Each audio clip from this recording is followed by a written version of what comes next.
and Joseph the governor. Famine gripped the land, spreading from country to country. Soon it arrived in Canaan, which Joseph had left so many years before. His aged father, Jacob, had heard the rumor that there were great mountains of grain far away in Egypt.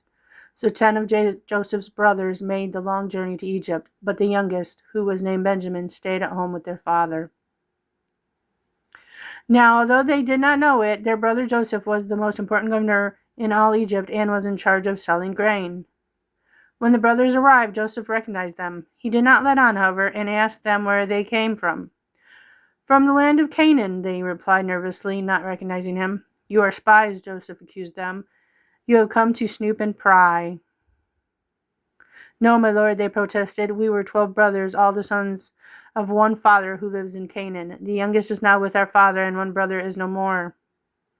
I don't believe you. I think you are spies, retorted Joseph.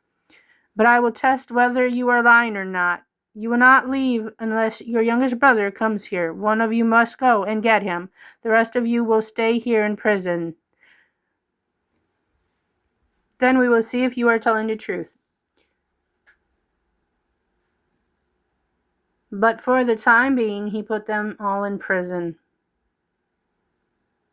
After 3 days, Joseph went to them, relenting slightly. If you really are honest, as you say, one of you can stay here and the rest can go back home and take grain to your starving households.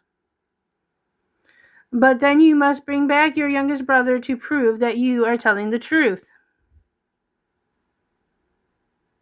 The brothers looked at each other, bewildered. This must be some kind of punishment for what we did to our brother so long ago, they said. Reuben, the kindest of the brothers, who had pleaded with the others to spare Joseph's life, said, Didn't I tell you not to sin against that boy? Deeply moved, Joseph turned away from them to hide his tears. When he had composed himself, he turned back and chose Simeon to be held in prison. And then he gave orders for their bags to be filled with grain, and for the silver they had brought with them to be hidden amongst it. He also arranged for food to be given to them for their journey. The brothers loaded up their donkeys and set off for Canaan.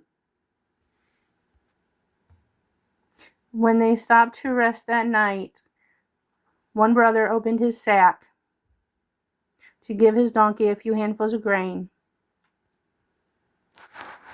and found a piece of silver buried there. He showed it to the others in amazement, and they looked at each other uncertainly and said, What does this mean? They continued their journey and at last arrived in Canaan. As they were emptying their bags, they found the silver hidden in each one, and they shivered with fear, not knowing what was going on.